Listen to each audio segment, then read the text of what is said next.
हमसे होई सुनाई मोर करे जा दिल रहा तू जब मोबाइल अपन ले जा याद कर जहिया कुंवर रहलू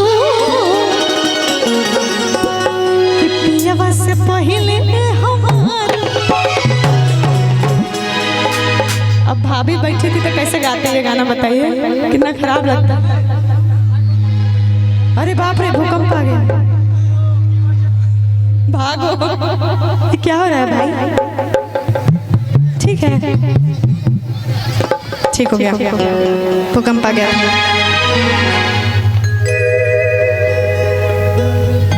ये गाना आपको बहुत पसंद है, कुछ खास कारण इसको पसंद होने का? अच्छा,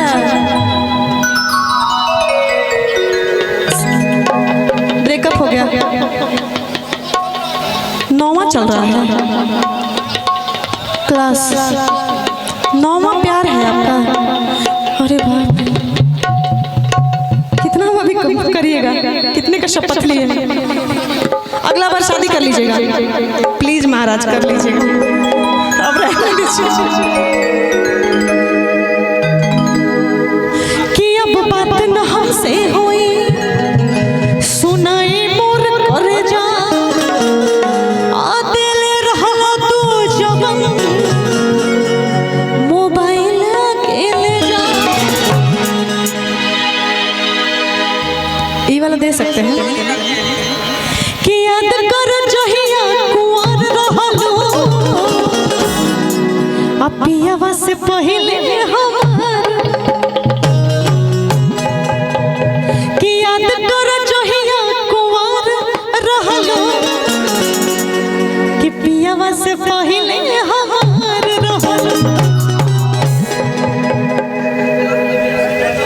ये लोग को भी देखते हैं, ढोलक का टाकी बढ़ जाता है ये सब गाना सुन के। भैया लोग को बहुत अच्छा लगता है ये सब गाना। ऐसे गजल गाने लगेगा तो सोने लगेंगे ऐसे। लेकिन देखिए अभी थोड़ा सा लग रहा है कि इन लोग को भी ऐसा थोड़ी है सिर्फ आप लोग को प्यार होता है, इन लोग को भी होता है। तो कि अब बात न हमसे होई सुनाई मोर करे जा अब बात न हमसे होई सुनाई मोर करे जा दिल रहा तू जब मोबाइल अकेले जा याद कर जहिया कुंवर रहलू पियवा से पहले हमार रहलू याद कर जहिया कुंवर रहलू पियवा से पहले हमार रहलू।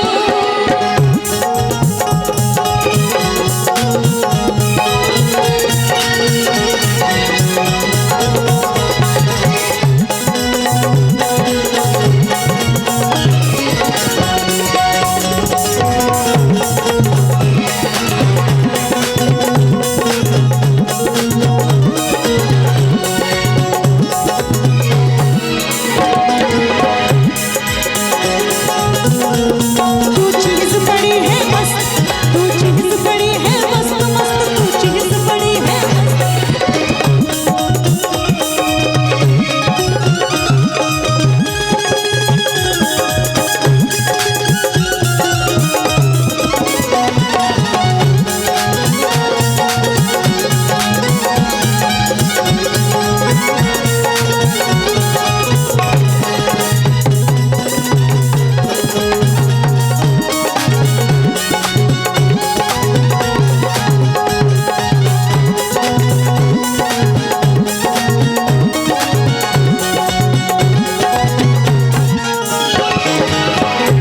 कहता है लड़का बड़े प्यार से कि भइल रहे प्यार जब रहलू नादान हो